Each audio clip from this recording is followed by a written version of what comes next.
병원에서 선생님 저 걸음걸이가 이상하고 걸을 때 아파요 라고 말을 했는데 단 한 곳도 걷는 걸 본 병원이 없대요. 오늘은 아킬레스 건염 혹은 족저근막염 혹은 종아리가 쥐가 나는 이런 상황에서 우선적으로 관리해야 되는 근육에 대해서 말씀을 드리겠습니다. 제가 바로 이전에 아킬레스 건염과 족저근막염에 대한 치료 케이스를 보여드렸죠. 다시 한번 간단하게 정리하자면 우선 이 아래쪽에 뭔가 문제가 있는 거는요, 보상작용의 결과라고 말씀을 드렸습니다.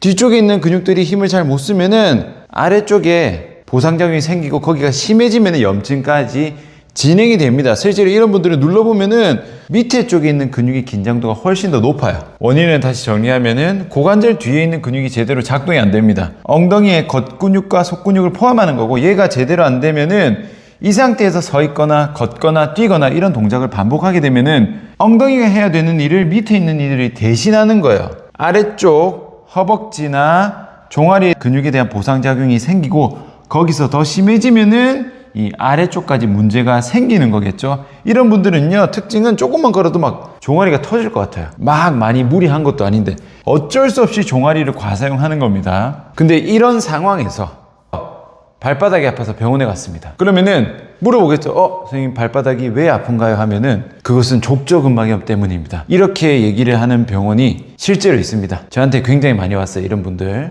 근데 이 말이 얼마나 코미디냐면 잘 보세요. 족저근막염이라는 단어가 뭔지 제가 설명드리겠습니다. 발바닥에 족저근막이 있고 족저근막에 염증이 생긴 거죠. 족저근막은요, 발바닥의 해부학 용어입니다. 발족자의 아래죠. 발 아래에 있는 근막, 그러니까 발바닥이랑 똑같은 말입니다. 그 해부학적인 용어로 바꿨을 뿐이에요. 그리고 염이죠. 염은 염증의 줄임말이죠. 그냥 통증이 있으면 염증입니다. 그러니까 족저근막염은 발바닥 통증이랑 똑같은 말이에요. 똑같은 말. 잘 보세요. 진단명이 어떻게 나오냐면요, 아킬레스건에 통증이 있어요. 아킬레스 건염. 발 뒤꿈치에 통증이 있어요. 무릎에 통증이 있어요. 슬개건은 무릎에 있는 건의 이름이에요. 똑같은 말인데 말을 그냥 해부학 용어로 바꾼 겁니다. 한글을 영어로 바꾼 거랑 똑같은 거예요. 외상과염은, 외상과가 팔꿈치 바깥쪽입니다. 테니스 엘보. 이두근 건염이 뭐예요? 이두근 건에 염증이 있는 거잖아요. 이두근 건이 아파요. 팔꿈치가 아파요. 무릎이 아파요. 뒤꿈치가 아파요. 대부분의 진단명 염으로 끝나는 거는요, 그냥 아픈 부위에 염증을 붙인 거예요. 즉 어디가 아픈지를 말하는 겁니다. 어디가 아픕니다. 발바닥이 아픕니다. 어깨가 아픕니다. 그냥 해부학적 용어를 썼을 뿐이지 이게 왜 아픈지 말하는 게 아닙니다. 그러니까 발바닥이 왜 아픈가요? 했을 때 족저근막염 때문입니다 라고 대답을 하는 거는요, 발바닥이 왜 아픈가요? 했을 때 발바닥이 아프기 때문입니다 라고 대답하는 거랑 똑같은 거예요. 이게 지금 코미디잖아, 코미디. 아무 의미도 없어요. 이거는 이유를 말하는 게 아닌데 이거를 이유로 말하니까 이런 코미디가 나오는 겁니다. 다시 돌아올게요. 여기가 아픈 건 알잖아. 근데 이걸 가지고 여기만 치료하면 안 낫죠, 당연히. 결국 이러한 것들을 해결을 해야 되는데 실제는 고관절부터 전부 다 고쳐야 가장 좋은데 이렇게 되면 할 게 너무 많으니까 가장 직접적인 오늘은 이 종아리 근육에 대해서 설명을 해드릴 거예요. 발등 쪽으로 굽히는 게 안 됐을 때 축 처진다 말씀드렸죠. 요건 반대입니다. 밑으로 가는 게 뭔가 고장이 난 거야. 이게 왜 중요하냐면 발목 왔다 갔다 할 때 제가 설명드렸듯이 걸을 때 중요합니다. 우리가 걸을 때 앞으로 나가려면은 발을 내릴 때 몸을 앞으로 밀잖아요. 종아리 근육을 쓰면서 앞으로 쭉쭉쭉 나아간단 말이야. 근데 이게 안 되면은 못 걸어요. 발목을 써서 못 걷습니다. 드는 게 안 돼도 문제지만 밑으로 가는 건 더 문제예요. 왜냐면은 몸을 앞으로 밀어주는 게 이 종아리 근육의 역할입니다. 그러면은 이게 고장이 나면 어떻게 되느냐? 바로 이틀 전에 저에게 온 환자분입니다. 마침 이 내용을 준비하고 있어가지고 동의를 얻고 제가 촬영했는데 한번 보세요. 일단 어떻게 걷는지 한번 보십시오. 지금 뭐가 이상한지 보이세요? 제가 아마 미리 말을 했기 때문에 보이실 거예요. 이분도 드는 것도 잘 안 됩니다. 그래서 발가락을 좀 과하게 드는데 중요한 거는 밑으로 못 내려요. 그러니까 뭔가 걷는 게 어정쩡합니다. 걸을 때 이렇게 걷는 게 아니고 이렇게만 걷는 거예요. 다시 한 번만 보세요. 발을 보세요. 못 내리죠. 들기만 들고 약간 어그적 걷습니다. 이렇게 걷게 되면 어떻게 되냐면 발을 밑으로 내려서 넘어가야 되는데 못 내려가니까 발바닥을 밑으로 못 내리니까 얘를 이렇게 걷는 거예요. 어그적 밑으로 못 가니까. 보세요. 뒷모습 보세요. 지금 뭐가 삐그덕거리죠. 뭐가 고장난 것 같죠? 골반이 이렇게 돌아가는 거예요. 이렇게. 다시 한번 보세요. 이 아래쪽을 다 못 쓰는 거예요. 아예 고장이 난 거예요. 지금 종아리를 아예 못 쓰는 거예요. 그러니까 이렇게 걸으니까 이분의 불편한 증상이 지금 뭐냐면, 걸으면요 밑에가 아프지 않아요. 허리, 등, 목까지 아파요. 그냥 걷는데. 왜 그러겠어요? 지금 밑에 근육이 다 고장 났거든요. 골반부터 다 고장 나니까 이게 내 체중 지지 자체가 안 되는 겁니다. 그러면 이 등을 이렇게 뻣뻣하게 이렇게 가는 겁니다. 이렇게 골반부터 써서 뭔가 다리를 써서 움직이는 느낌이 아니라 그냥 상체로 이렇게 가는 느낌인데, 그 경직도가 목까지 올라가는 거예요. 2년 됐대요. 이렇게 된 지가 2년 됐습니다. 얼마나 힘들겠어요. 걷는 거니까 아무래도 다른 사람이 다 보이잖아요. 사람들이 막 쳐다볼 거 아니야. 이상하게 걸으니까. 처음에는 한쪽 다리만 이랬는데 계속 걷다 보면 더 심해졌대요. 얼마나 힘들겠어요. 근데 이분이 2년 동안 이렇게 불편하니까 병원에 갔겠어요? 안 갔겠어요? 당연히 갔겠지. 엄청 병원에 여러 군데 가가지고 MRI, CT 찍고 전부 뭐라고 하냐면 전부 이상 없다 했대요. 웃긴 게 왜 이상이 없냐고. 당연히 뼈는 이상이 없겠지. 지금 근육이 이 고장나서 삐그덕거리는데 뭐 뼈가 부러졌겠어요? 뭐 신경이 눌렸겠어요? 상식적으로. 당연히 근육에 문제가 있잖아. 근데 이상 없다고 더 어이없는 거는 괜찮대요. 제가 이상 없다는 제가 인정. 왜? 뭐 안 나오니까. 왜 환자가 아프고 환자가 통증이 있고 누가 봐도 이상한데 왜 자꾸 지들이 괜찮대? 이렇게 말하는 경우가 꽤 많거든요. 막 선생님 저기 여기도 아파요. 근데 MRI상 이상 없습니다. 괜찮아요. 이상 없어요. 뭘 이상이 없어? 이렇게 아프구만. 그러니까 이렇게 대놓고 안 좋은 것도 이거 없으면 이상 없다고 해버리니까 환자를 볼 생각이 없는 거야. 근데 더 어이없는 건 뭔지 아세요? 그렇게 말하는 병원 치고 이거는 이상 없고 괜찮으니까 따로 치료 안 받으셔도 됩니다. 그냥 가셔도 됩니다 하는 병원을 한 번도 못 봤어요. 전부 다 치료는 다 받아. 자, 이상 없는데 일단은 주사 맞고 충격파 치료하시고 또 치료할게요. 아니 이상 없고 괜찮다 나왔으면 할 게 없을 거면은 치료비 안 받아야 될 거 아니야. 또 돈은 꼬박꼬박 다 받아요. 그리고 제일 제가 열받는 포인트는요, 그 많은 병원을 갔는데도 병원에서 선생님 저 걸음걸이가 이상하고 걸을 때 아파요 라고 말을 했는데 단 한 곳도 걷는 걸 본 병원이 없대요. 그냥 앉아서 모니터에 MRI 보고 이상 없습니다, 치료받고 가세요. 아니 걸음걸이가 이상하다고 걸음걸이가 아프다고 하면은 아니 최소한 걷는 건 봐야 되는 거 아니야? 진짜 양심적으로라도 걷는 걸 본 병원이 한 곳도 없대요. 제가 이거 듣고 너무 진짜 어이가 없었습니다. 이분이 2년 동안 이렇게 걷고 다녔는데 병원을 한두 군데 갔겠습니까? 근데 걷는 걸 본 병원이 없대잖아. 진짜 솔직히 마음 같아서는 이 병원 전부 공개하고 싶을 수준입니다. 너무 양심이 없잖아 진짜. 제가 뭐 이런 얘기 하는 걸요, 제가 좋아서 하겠습니까? 저도 이런 거 하면 분명히 듣기 불편하고 좋지 않은 건 알지만 이런 걸 말해주는 데가 없어요. 그리고 제가 이렇게 하면은 그냥 좋은 게 좋은 거지 뭘 굳이 그렇게 그런 얘기까지 하느냐 하는데, 좋은 게 맞는 말인데요, 나쁜 게 좋은 건 아니잖아요 여러분. 맞잖아요. 좋은 게 좋은 거지 이렇게 나쁜 걸 좋다고 하면 안 되잖아. 물론 이거는 전체 병원에서 아주 극소수의 나쁜 병원이라고 생각합니다. 대부분의 정상적인 병원은 이렇게 안 하겠죠. 이렇게 진단도 안 하고 이렇게 치료도 안 할 거라고 생각합니다. 하지만 이거를 모르고 당하는 피해자는요 정말 괴로워하거든요. 그래서 제가 계속 말씀을 드리는 거예요. 이런 걸 말해주는 데가 아무 데도 없어서. 다시 돌아오겠습니다. 그래서 여튼 종아리가 중요하다. 종아리가 왜 아킬레스건이나 발바닥까지 중요하냐면, 물론 기능적으로 당연히 연결되어 있지만은 지금 보시면 이렇게 이어져 있는데요, 종아리랑 밑에 아킬레스건이랑 발바닥이 실제로 이 근막이라는 구조물로도 연결되어 있어요. 근막으로 연결되어 있지 않아도 중요한데 실제로 연결되어 있으니까 얼마나 직접적으로 영향을 미치겠어요. 그래서 종아리가 일단 중요하다. 종아리 못 쓰면은 아킬레스건, 발바닥까지 내려간다. 요거를 설명을 드리는 겁니다. 그러면은 이 종아리를 어떻게 할 것이냐, 오늘 3가지 알려드릴 겁니다. 종아리에 대한 셀프 평가, 내 종아리가 잘 작동되는지 평가를 하고, 그 다음에 종아리에 대한 마사지, 발바닥 포함해서 이전에 영상 올려드린 적 있는데 다시 한번 정리 차원에서 알려드리겠습니다. 그 다음에 이 종아리를 어떻게 활성화 시킬 것인가. 그러면 이 셀프 평가를 하기 전에 아셔야 되는 게 뭐냐면요, 이 근육을 쓴다는 의미가 뭐냐면 근육에 힘이 들어오는 거겠죠. 근육에 힘이 들어오면 어떻게 됩니까? 딱딱해집니다. 팔을 이렇게 힘 풀고 있어요. 근데 힘을 딱 주면은, 누르면 딱딱해져. 힘 풀면 쑥 들어가죠. 기본적으로 근육을 쓴다는 거는 딱딱해지게 만들 수 있다는 건데요, 종아리에 힘이 딱 들어오게 하려면은 발목을 내리면은 종아리가 딱딱해져야 됩니다. 당연하죠. 근데 이 발목을 내려도 종아리가 안 딱딱해지는 경우가 있습니다. 그러면 어떻게 되냐면 아킬레스건이나 발바닥을 과사용하는 거예요. 이렇게 딱 하면 종아리 알이 탁 들어와야 되는데 발목이 분명히 내려갔는데 여기 근육이 변함이 없어요. 뭐 이렇게 딱딱해지는 느낌도 없고 수축되는 느낌이 전혀 없어요. 그러면 일단 발목이 내리긴 내렸잖아. 그러니까 그 과정에서 아킬레스건이나 발바닥을 과사용하는 겁니다. 종아리를 쓰는 동작에서 종아리 대신에 얘들을 막 쓰는 거예요. 그러니까 이게 심해지면 염증이 생기겠죠. 그러면은 아킬레스건염, 족저근막염이 생기는 겁니다. 이전 케이스에서 어떻게 했었어요? 제가 이렇게 눌러본 이유는 이 상태에서 발목을 탁 내렸죠. 그럼 종아리 근육이 수축이 딱 돼야 되는데 여기서 이걸 수축을 빡 해도 종아리 근육이 올라온 느낌이 없어. 그럼 종아리 못 쓰는 거야. 만약에 다른 사람이 체크를 해준다면은 이렇게 해서 종아리 수축해 보면은 바로 느낌이 옵니다. 좌우 차이가 나는 경우도 있고요. 근데 오늘은 이렇게 다른 사람이 해주는 평가가 아니라 셀프 평가 방법을 알려드릴 겁니다. 그리고 제가 걸을 때 쓸 수 있어야 된다 했잖아요.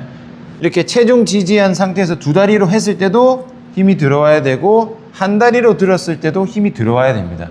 이렇게 점진적으로 들어와줘야 내가 걸을 때 쓸 수 있는 상태가 되는 거겠죠. 역시 종아리를 활성화시키는 방법도 요 맥락대로 들어갈 겁니다. 그러면은 실습 해볼 건데요. 실습은 3가지입니다. 종아리 힘이 잘 들어오는지 평가하는 방법, 그리고 종아리랑 발바닥 푸는 방법, 그리고 종아리 활성화 방법, 요 3가지를 한번 배워보도록 하겠습니다. 발바닥 푸는 거 복습하겠습니다. 이완의 조건은요, 눌러서 아프면 무조건 푸는 겁니다. 발바닥 푸실 때는 벽에 손을 짚고 뒤꿈치 듭니다. 그 다음에 마사지 볼이 있는 발에 체중을 다 실어요. 그 다음에 꽉 누른 상태에서 위아래로 움직이세요. 천천히 꽉 눌러서 움직입니다. 이렇게 해서 아픈 데 있으면 그 자리만 왔다 갔다 하시면 됩니다. 주의사항은 좌우로 하면 이렇게 빠져요. 이렇게 빠지기 때문에 위아래로만 갑니다. 위아래로. 풀어본 적이 없거나 안 좋은 분들은 많이 아파요. 근데 정상이면 어디까지 되냐면 이렇게 올라가도 괜찮아요. 원래 발바닥은 내 체중을 지지하기 위한 구조물입니다. 그래서 이렇게 올라가도 사실 안 아파야 돼요. 근데 푼 적이 없는 분들은 되게 아플 겁니다. 내가 평소에 발바닥이 안 아픈데도 누르서 아프다, 그럼 무조건 푸셔야 되는 겁니다. 아픈 포인트 15초씩만 풀어주시고요. 이번에 종아리를 한번 풀어보겠습니다. 물론 종아리는 안 좋은 분들은 전부 다 아파요. 근데 효율성을 위해서 가장 중요한 이완 포인트를 알려드리겠습니다. 이완 포인트는요, 종아리에서 정가운데입니다. 정가운데라는 말은 오금과 발 뒤꿈치의 정중앙입니다. 정중앙의 포인트라고 생각하시면 됩니다. 정확하게 안 찾아도 돼요. 어차피 눌러서 아픈데 다 풀면 되니까.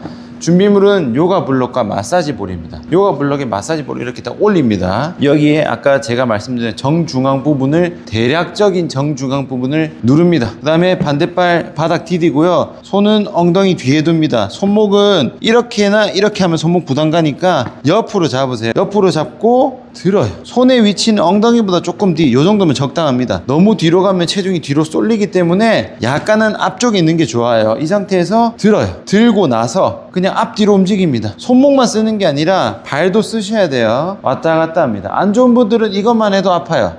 근데 이거는 뭐 자극이 좀 약한데 하시는 분들은 다리를 든 상태에서 다리 무게로 눌러요. 내 다리 힘으로 조금 누르셔야 됩니다. 그러니까 든 상태에서 무릎 이렇게 하지 마시고 펴세요. 펴서 다리 무게로 좀 눌러. 그럼 좀 더 깊게 들어가지고 이 상태에서 움직여. 그러면은 아플 겁니다. 아픈 범위는 적당하게 왔다 갔다 후, 정 가운데만 푸셔도 돼요. 지금은. 근데 난 좀 더 풀고 싶다면은 주변도 다 왔다 갔다 하셔도 됩니다. 기본은 정 가운데 선으로 후 이렇게 하면은 안 좋은 분들은 통증이 있어요. 근데 나 원래 종아리 아픈 적 없는데 누르니까 아파. 그것도 무조건 푸셔야 됩니다. 안 아픈 게 정상입니다. 좌우 15초씩 풀어주십시오. 누워서 종아리 근육의 수축을 평가하는 방법과 안 됐을 경우에 활성화하는 방법까지 알려드릴게요. 우선 폼롤러를 종아리 위에 두고, 종아리 알 있죠? 그냥 이렇게 누워요. 이 상태에서 어떻게 하냐면 종아리를 수축시킵니다. 그럼 어떻게 됩니까? 발목을 내려야겠죠. 발목을 이렇게 딱 내렸을 때 힘이 들어오면은 다리가 들립니다. 수축이 되니까. 지금 제가 오른쪽 다리 수축해 볼게요. 올라오는 거 보이시죠? 볼록볼록. 왼쪽도 해볼게요. 볼록볼록 올라온단 말이야. 각각 체크해 보시면 됩니다. 내렸을 때 종아리 근육이 딱딱해져서 내 다리가 들리는지 요거를 평가를 하는데, 보통 잘 되면 두 개 다 당연히 잘 되고요. 한쪽은 잘 안 되는 경우도 있어요. 안 되면 어떻게 되냐면, 발목은 분명히 내가 꽉 세게 젖혔는데 종아리 힘은 안 들어와. 그러면은 이 발목 자체가 종아리 근육을 써서 내리는 게 아니기 때문에 굉장히 불안정한 상태가 됩니다. 그래서 안 되는 쪽이 있는 게, 내가 종아리 근육을 잘 못 쓰고 있다, 수축이 잘 안 된다 라고 보시면 되고요. 여기서 안 됐을 경우에 어떻게 활성화 시키냐면은, 두 다리를 포개입니다. 그러면은 좀 뭉친 분들은 이것만 해도 좀 통증이 있을 수 있어요. 이렇게 눌린 상태에서 종아리 수축을 연습하는 겁니다. 근데 이 종아리 수축하는 느낌이 지금 안 들어오는 상태잖아요. 발목을 강하게 내린다고 생각하지 마시고요. 종아리에 힘준다고 생각하세요. 이게 미묘한 차이입니다. 발목이 내린 상태에서도 그 상태 그대로 종아리만 힘줄 수 있어요. 요렇게 발목을 과하게 내리는 게 아닙니다. 발목을 적당히 내린 상태에서 종아리에 힘을 주는 느낌이에요. 팔로 한 번 더 다시 비유를 하자면, 우리가 팔을 굽힐 때 이 이두근에 힘을 안 주고도 사실 팔꿈치 굽힐 수 있죠. 이렇게 힘없이. 근데 이두를 힘을 줘서 굽힐 수도 있단 말이야.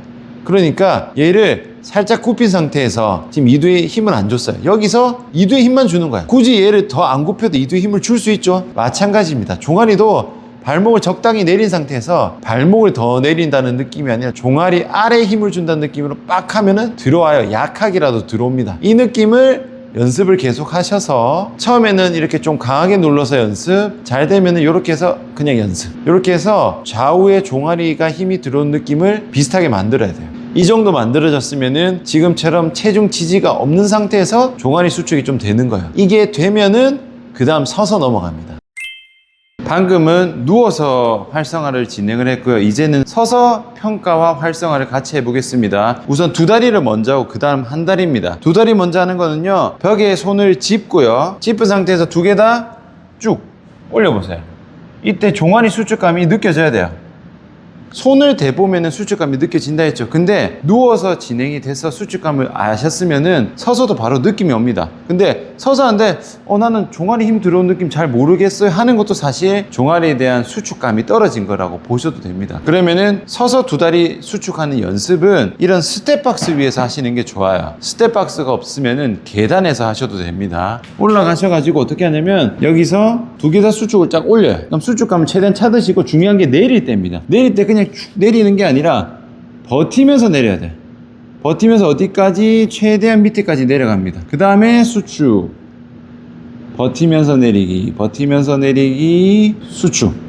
이렇게 해서 만약 한쪽이 잘 안 느껴지잖아요. 그쪽에 대한 수축감 조금 더 신경 쓰셔야 됩니다. 그렇게 해서 두 쪽을 하고요. 그 다음에는 종아리 하나로도 올릴 수 있어야 돼요. 체크. 어떻게 한다? 한쪽 다리 들고 쭉 올렸을 때 종아리에 수축감 느껴지는지 각각 체크해 봅니다. 잘 들어오면 오케이. 잘 안 되는 쪽은 연습을 해야겠죠. 잘 안 되는 쪽은 똑같습니다. 방법은 똑같은데 한 다리만 가는 거예요. 올리고 버티면서 내리기, 올리고 버티면서 내리기, 올리고 버티면서 내리기. 이런 식으로 한쪽 종아리에 대한 수축감을 찾으셔야 돼요. 두 다리가 잘 된 다음에 할 수 있는 겁니다. 그러면은 이 종아리 운동을 언제까지 하느냐라고 봤을 때는 보통 한쪽 종아리가 잘 안 들어오거든요. 잘 들어오는 쪽의 종아리의 느낌과 잘 안 들어오는 종아리의 느낌이 같아지면 됩니다. 예를 들어 나는 왼쪽 종아리가 좀 잘 안 느껴지고 오른쪽은 잘 느껴져. 그러면은 같이 운동을 진행을 하면서 처음에는 왼쪽이 잘 안 된다고 느껴졌는데, 이제 계속 연습하니까 이제 왼쪽 종아리 느낌이나 오른쪽 종아리 느낌이랑 이제 좀 비슷해진 것 같아. 그러면 괜찮은 거야. 어차피 지금은 막 힘을 세게 올린다는 의미가 아니라 정상으로 만들면 끝입니다. 이렇게만 하시면 되거든요. 그리고 아까 처음에 설명드린 대로 종아리랑 발바닥 근육 같은 경우는 우리가 정상이더라도 두 다리로 서서 다니잖아요. 이러면은 항상 발바닥 쪽은 내 체중을 받고 있기 때문에 항상 사용이 되고 있어요. 그래서 기본값으로 항상 풀어주시는 게 좋아요. 그래서 종아리랑 발바닥은 기본적으로 푸시고요. 그리고 종아리에 대한 수축은 다시 한번 정리하자면, 누워서 종아리 수축, 서서 두 다리의 종아리 수축, 서서 한 다리 종아리 수축, 여기까지 좌우에 대한 수축감을 비슷하게 만들어주면은 끝이 납니다. 근데 내가 이걸 다 했어. 다 했는데 여전히 너무너무 불편하다. 그런 경우는 제가 처음에 설명드린 대로 고관절을 세팅을 잘 해야 됩니다. 고관절에 대한 기능이 완전해져야 비로소 내 다리 전체가 좋아진다는 것을 명심을 하시고요. 고관절을 잡아도 여전히 아프다 하시는 분들이 있어요. 그거는 종아리까지 반드시 보셔야 좋아질 수 있습니다. 오늘 영상은 여기까지입니다. 수고하셨습니다.